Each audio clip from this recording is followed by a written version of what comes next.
right? So if I go on a live chart right here, let me just look for it, right? I can't, come here and I can say, look, guys, here there is a, support resistance or structure that has been created on this zone. Now, when it comes to it, you're going to be looking at, okay, I know there's support resistance in that zone. I know that's something going on, but this hasn't break any structure. This is still right here. Now we say, okay, the market broke structure. The market broke the structure. The market came back here because I want you to catch something out. Most of us, when we're trading, right, we learn a lot of things like break and retest, which if you do it, that's good for you, but it doesn't work for me. I lost most of my money doing break and retest. And when it breaks right here, you see this right here, and you see this candle, and you say, you know what? That is going to be a retest. But then guess what? That is something that's called a killer block. Because once you wait and you see that it breaks the structure, what are you going to do? You're going to come back to look for the last candle before the move that broke the structure. The last opposite candle before the move that broke the structure.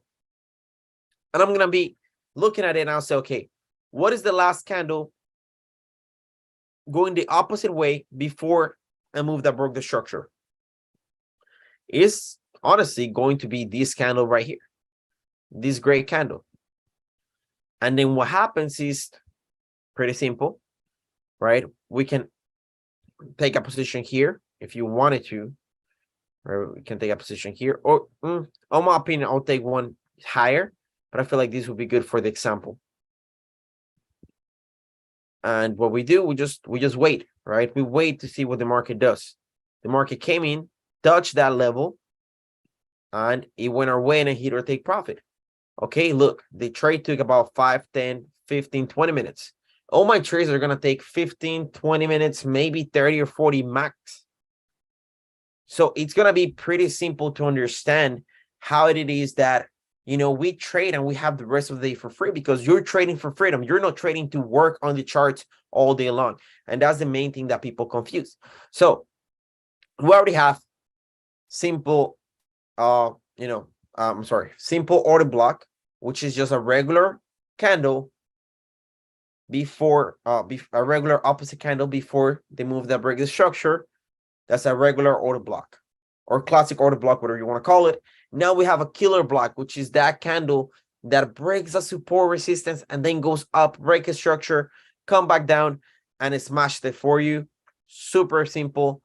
But I want you to really pay attention to this one, because this one is going to trigger a lot of you guys, especially someone like me.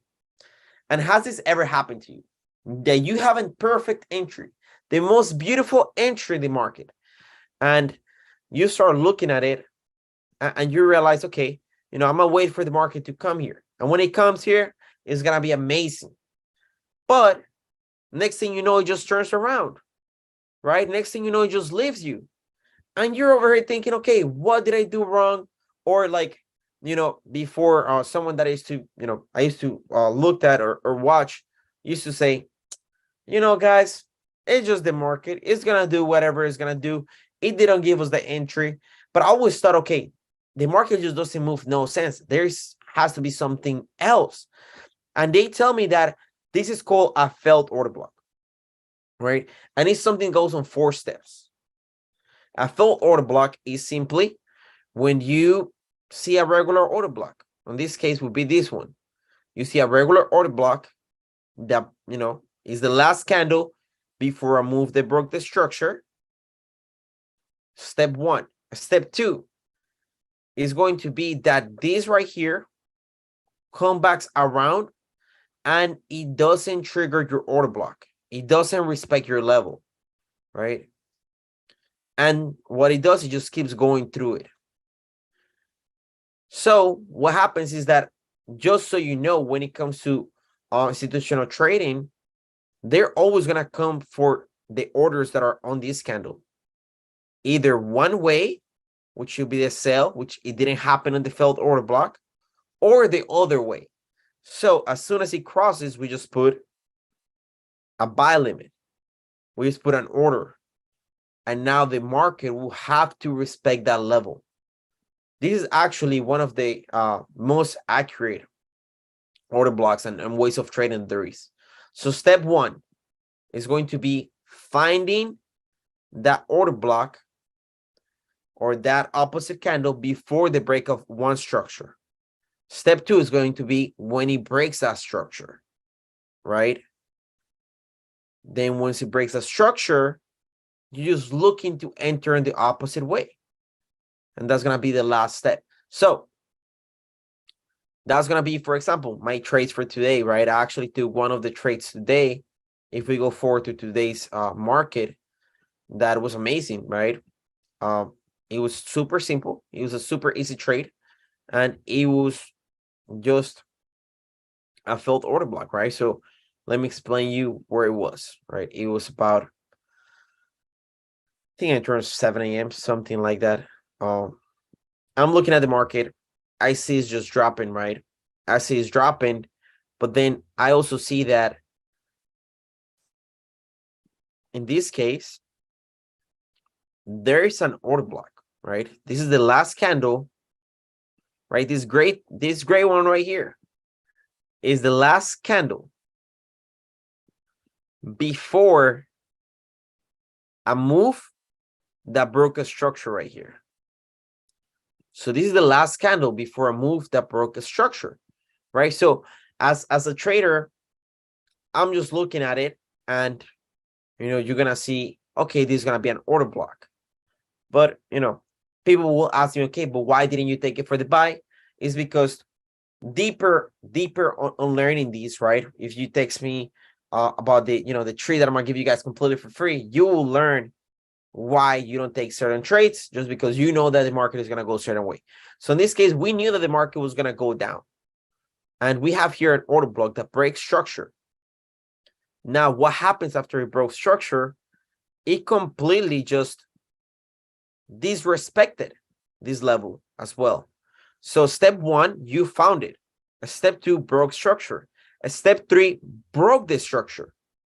Just like that. Step one, you found it. Step two, broke structure. Step three, disrespected this structure. Now, step four is going to be enter in the opposite way.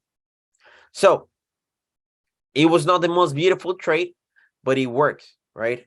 So I come in here and I said, okay, you know what? Let me actually enter this trade for the sell, right? This is going to be my entry whenever it triggers that. My entry will be right here. My stop loss, always 2 pips above this, 6, 7 pips, right? Let's put 7 pips. You take profit, a simple 2-to-1 trade. And you see what happens, triggers right here. And then he drops and he hits or take profit right away, right? And he's going to drop to a certain level, which you will learn later. And there's going to be a lot more examples, right? I know this is going to be the most important for you guys, right? This is going to be the best one to really trade. So I'm going to go ahead and give you one more example before I get off here, okay? Just one more example of a failed order block. Let me look for one. I really don't remember when was the last time I took one before today, but, at the end of the day, we're doing this for you guys. So we want to make sure that you guys get the best out of this. So let me see. Oh, this probably should be something good here. We're going to 15 minutes or 5 minutes, right? So, for example, in this case, right, we're looking for a breakout structure somewhere.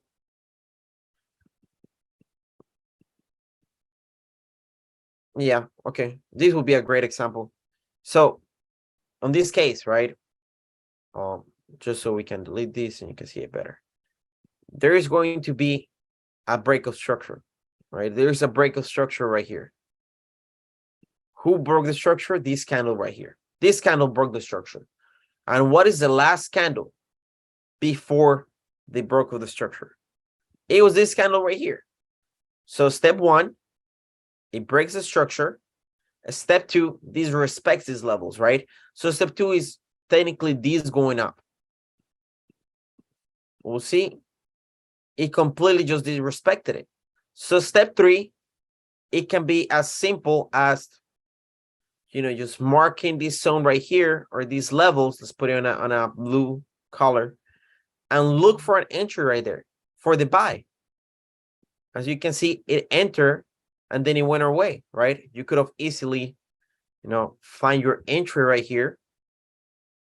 Put your stop loss below here, you know, about 7 pips, I would say, maximum. And I'm exaggerating that.